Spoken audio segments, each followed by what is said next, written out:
Hi, this is Catherine Schneider from the Fitchburg Historical Society.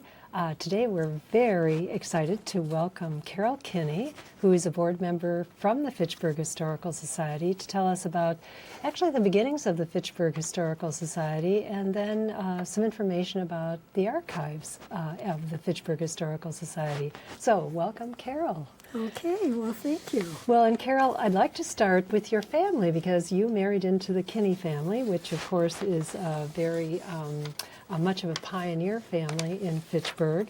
And could you give just a brief history of the Kinney family? Okay, well, the pioneers, Andrew and Michael Kinney, came from Ireland, and they went to Canada first. And later they knew they would be coming here. But anyway, they were in Canada, and that was in 1831. So they set up a little homestead there. And we actually, Bill and I, my husband and myself, went to where this homestead is in Canada about 4 or 5 years ago. And sure enough, you could tell where they lived. And what they put is a big cross there. I don't think they did it. Somebody, after they moved, put this huge white cross there. And it said Kinney something on it. So I thought that was interesting that they did that. So eventually, when they came, Andrew and Michael, they set up this homestead. And eventually, they heard about land that was available in Fitchburg, Wisconsin, which was called Greenfield at the time. And that was 1833, so they were 2 years like in Canada. And then they thought they would take off and see what they could find so that they could bring their families, more of their family over there. So when they arrived, all the land in central Fitchburg was uninhabitable wilderness, and that's literally what they called it, and that's been passed down through the ages. That's the way this place started out. Irish Lane and all that was uninhabitable wilderness. We always get a big laugh anyway. So the Kinneys had the pick of the territory, though, and they had 240 acres is what they were given at the time, because there was hardly anybody there. So then here's a picture of the 1844 log cabin with Michael Kinney and his wife Alice, and this was in the 1880s when they took this. It certainly looks like a log cabin that would have been from that era, 1844. Yes. We assume that when they first got here, the two guys must have just put up anything they possibly could. But as time went on, and in that date, then two people are sitting outside of it. So it's interesting to have. And that was up till Bill's aunt told me 1916 before they actually got rid of it. So it was they up there just a left long it, yeah. time. And so then, anyway, then when they could afford to build a big house, they did that. So eventually the Kinneys built a large, what they called a frame house, kind of like a name for it, in 1896. And unfortunately, that house burned in 1920. So they didn't, what do they have that, about 30 years, 40? Anyway, quite a while, and unfortunately that one burned. And the only thing they could really save, and Bill's aunt used to kid about it and tell us, she said, really, I was little then. And she said, I saw the only thing they could save was a piano that they had. And that meant so much to those people. She said that they did everything they could, and she was just a small child, but she said, I remember that. They had to get that piano out of there, and then they got a few other things, and that was at the house. So that house was replaced by the current farmhouse, the one that's up now, which is in excellent shape and is really a nice house, you know. And family members are in that house. They bought it.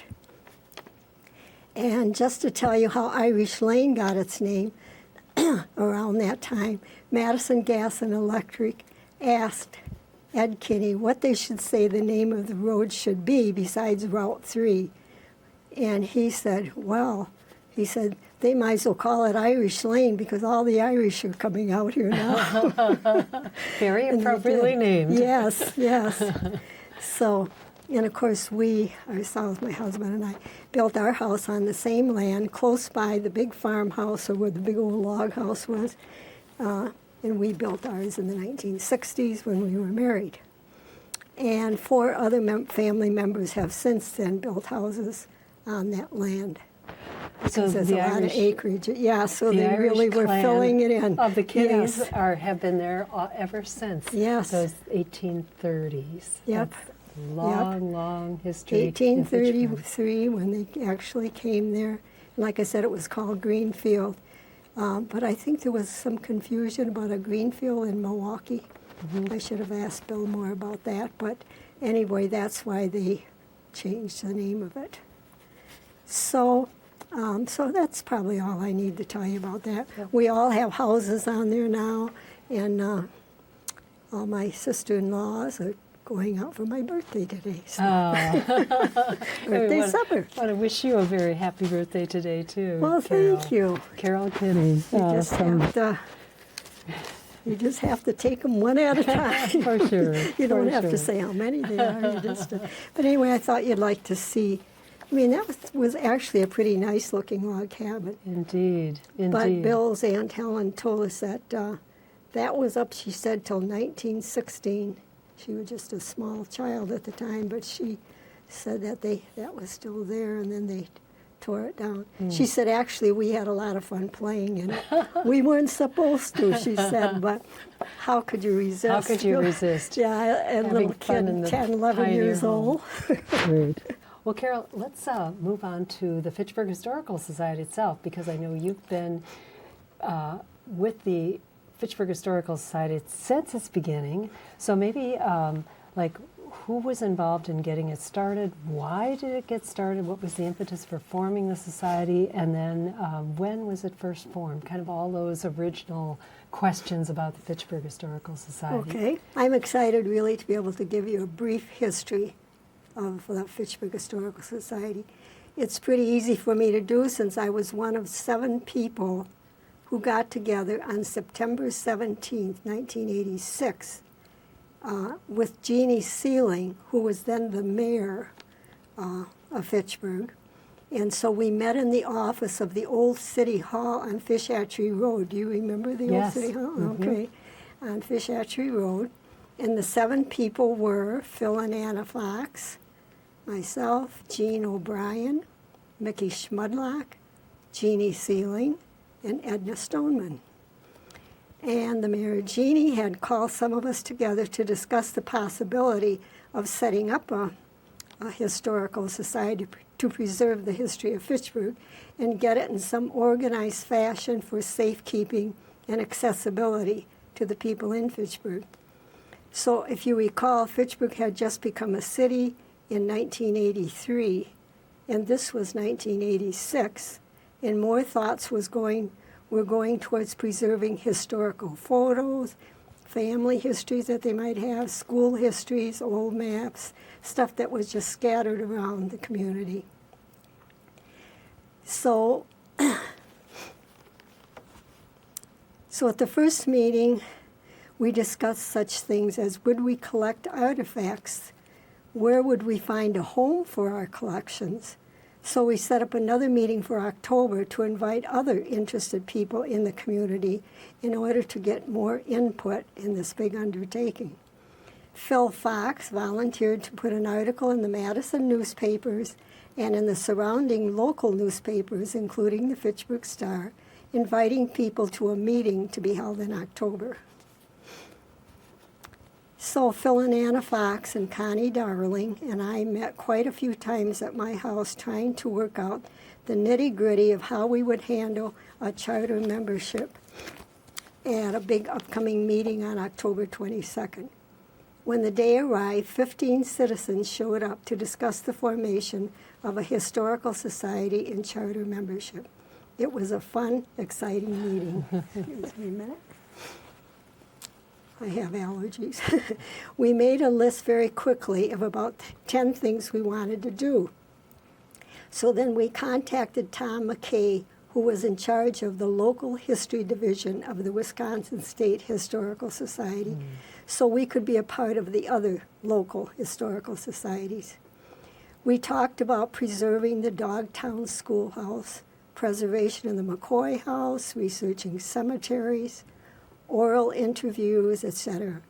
We were excited and full of plans.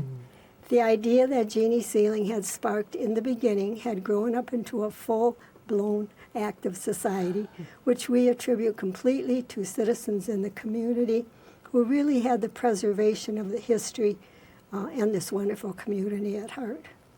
We delved right in with some interesting programs. The word got out, and our numbers were growing quickly.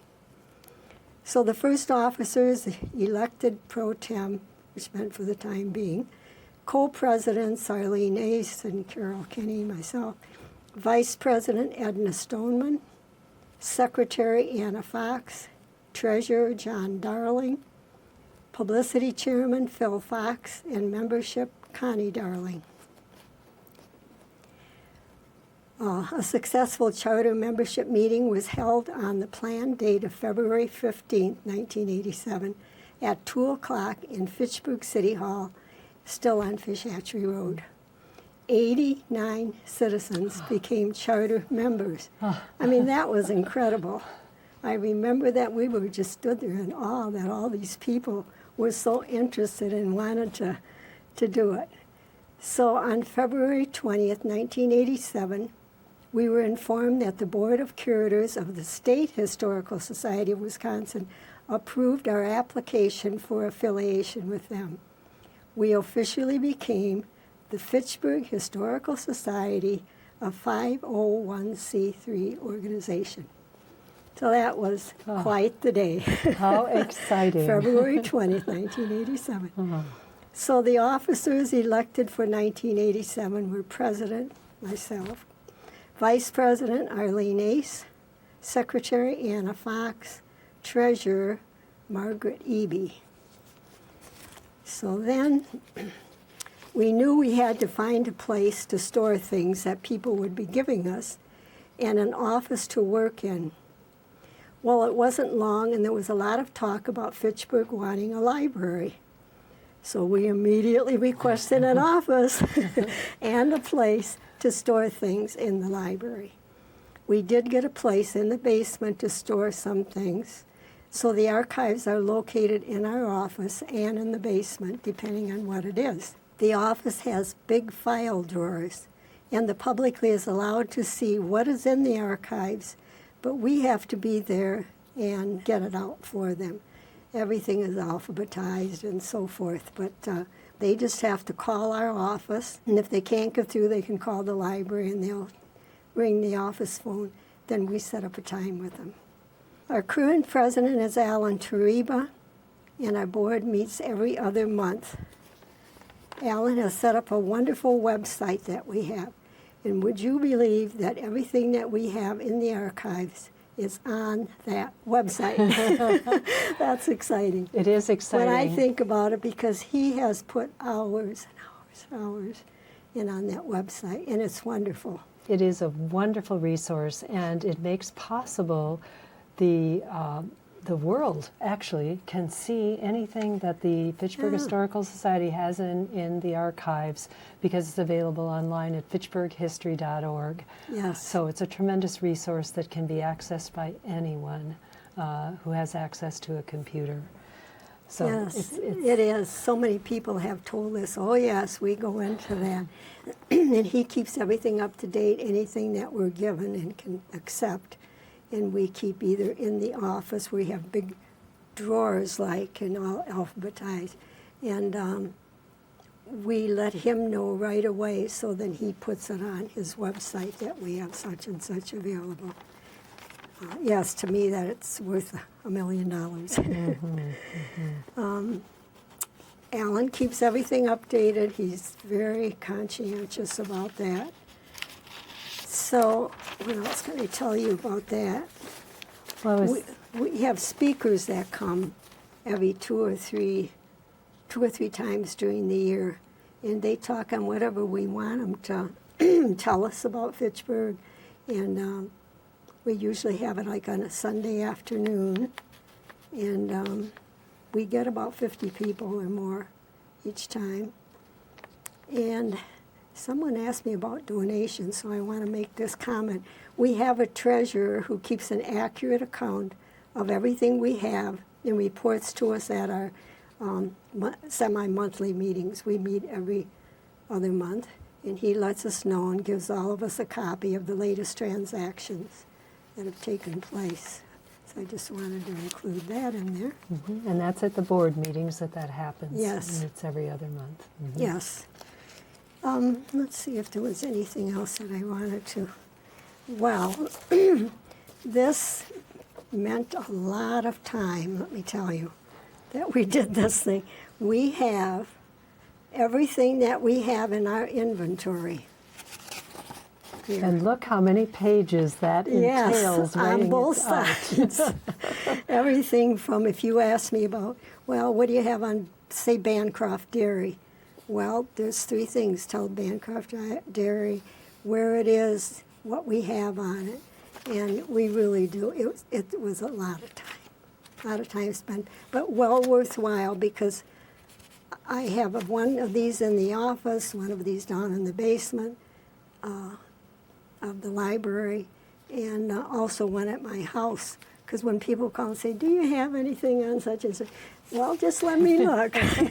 And you have it available to show them and Yes. let them know. Yes. So Carole, if someone is wanting to access something in the archives or has a question, they would call the Fitchburg Historical Society number, but that can be accessed then through the library. They can call the library and then have access to leaving a message and then arranging for an appointment for someone from the Historical Society to meet them and help them with the archives, helping them see what's in the archives, particularly if there's a specific question. So the archives, do you want to just maybe give some of the range that's in the archives? Because I know there's things like pictures, family histories, etc. Do you want to enumerate maybe a little bit what's available? There's so much. We even have one file that people, if they wanted something on their families, we accept that. Say, for instance, the Kinney family, which I think we have. We haven't had time, but I think I put stuff in there. And we have a special file just for families. That's one thing. That's separate. We have so much in there, but it is all divided up. It might say government. Or schools, Fitchburg for instance. Or schools, excellent, yes, schools. Things like that, yes, we have those divided up. So if somebody came in and asked, something about one of the public schools, or what happened to this school that used to be on the corner of Lacey and Fish Hatchery, we can look that up right there. So we have quite a bit there, because downstairs we have some things. More objects, is that right? Yes, exactly. We can't accept very much of anything. It has to be something very important and that people would like to look at sometime. And because we only have so much space down there. Space is limited. Space is very limited. Because the library, a library has their separate room anyway, but this is just for storage of things. And the air is right. I don't even know what you call that, but they keep that all good down there, so we don't have to worry about why you're putting that stuff in the basement. Well, the basement is very perfect environment for things that are donated. They're really kept under good conditions that will be preserved. Yeah. Well, Carole, can I ask you the question of what you consider maybe the highlights of what the Historical Society has been able to offer to the community since its inception in 1987? Well, we do have a meeting for anybody who wants to come twice a year, at least twice a year. And if someone suggests to us, why don't you have so-and-so come and talk about this or that, And so we can get them. And that's one way we feel that we can reach out more and let them know what's going on.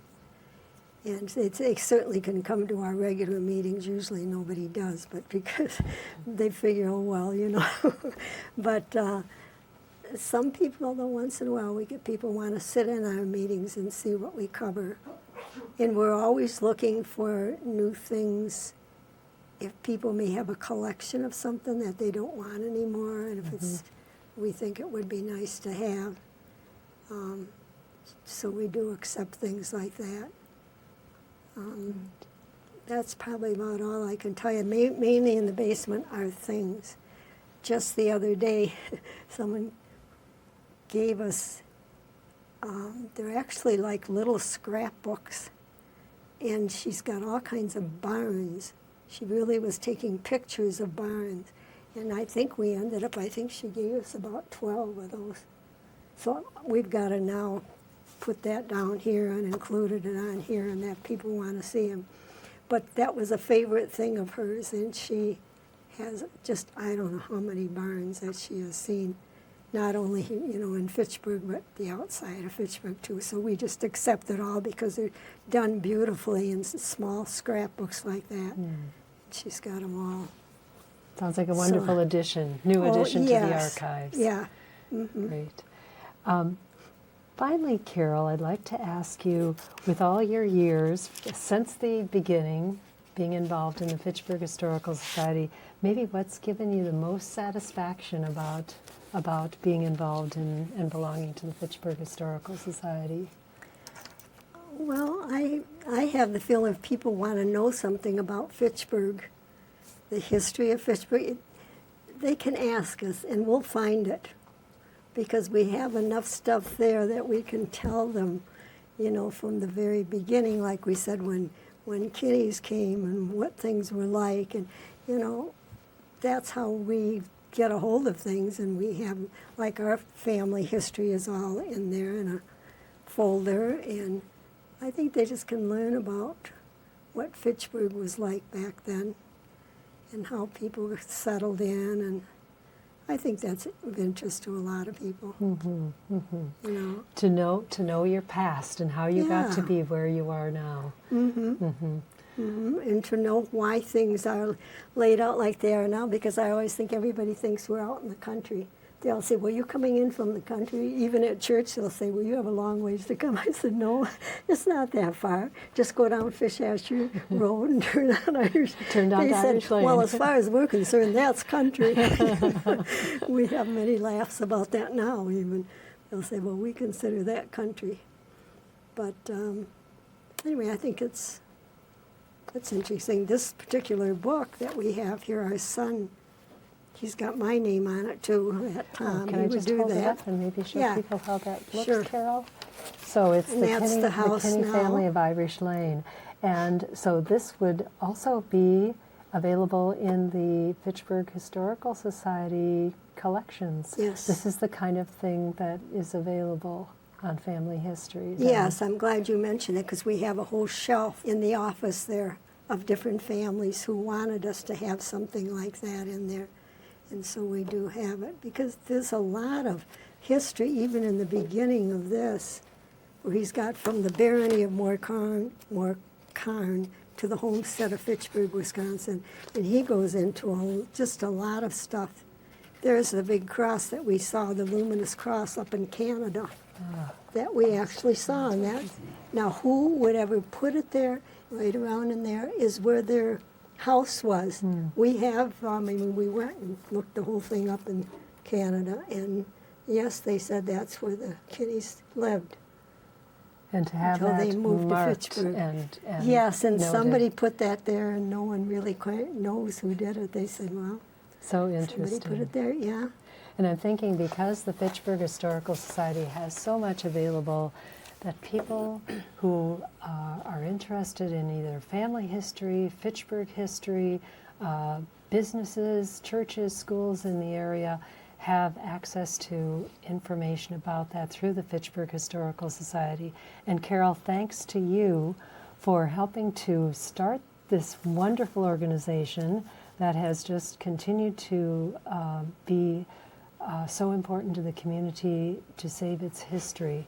And so we thank you for all you have done to do that through the years. And we'll just remind people that accessing Fitchburg website can be done through fitchburghistory.org. So we really encourage people to look that up and to be aware that all of that is just available online, as well as the possibility of calling the Fitchburg Historical Society directly and coming in to see the archive. So we welcome you to do either of those. Good. Thank you so much, Carole. Yeah, well, I'm happy to be able to do it, and hopefully people will go into, FitchburgHistory.org and see what he's done, because Alan Tree really has done a tremendous. He's put a lot of work into it, and he's very happy about it too. And it's so accurate. My husband and I, we go through anything he adds and looks at it and make sure everything's all. We just thoroughly enjoy doing it. That's great. That's great. So, a dedication to history. Yeah. Thank you again, Carole. Okay, you're welcome.